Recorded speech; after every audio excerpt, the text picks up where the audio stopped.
صدیق تیرے نام سے اسلام رہے گا. حضرات آج مجھے جس عنوان پر لب کشائی کا موقع ملا ہے وہ ہے شان حضرت ابو بکر صدیق رضی اللہ تعالیٰ عنہ کی. کون ابو بکر؟ جن کے بارے میں پاک پیغمبر نے فرمایا کہ انبیاء کے بعد تمام انسانوں میں سب سے افضل ابو بکر ہیں. کون ابو بکر؟ جو مردوں میں سب سے پہلے ایمان لے آئے. کون ابو بکر؟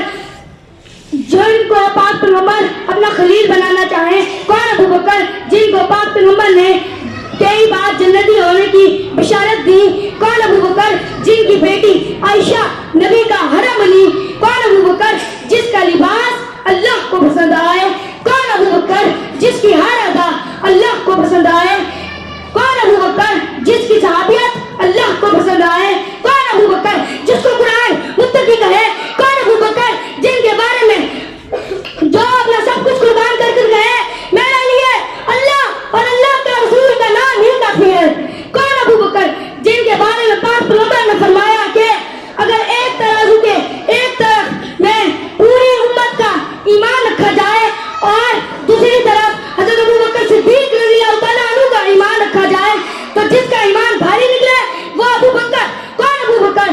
جن کے بارے میں حضرت عمر فاروق رضی اللہ تعالیٰ عنہ نے فرمایا کہ جس کے دل میں ابو بکر سے میں ان کے مرتبے مقام تک نہیں پہنچ سکتا. کون ابو بکر؟ جن کے بارے میں شعر خدا علی کہے کہ جس کے دل میں ابو بکر سے بغض ہو وہ مومن نہیں. کون ابو بکر؟ جن کے بارے میں پاک پیغمبر نے فرمایا کہ میرے ہر امت پر ابو بکر سے محبت کرنا واجب ہے. گھر بار لٹا کر کہتے ہیں اللہ اور اللہ کا رسول ہی کافی ہیں. کیا اجاگر کرتے ہیں؟ کیا صدیق اکبر میرے ہیں؟ کیا پیش کرے جانا؟ کیا چیز ہماری ہے؟ یہ دل بھی تمہارا ہے، یہ جان بھی تمہاری ہے.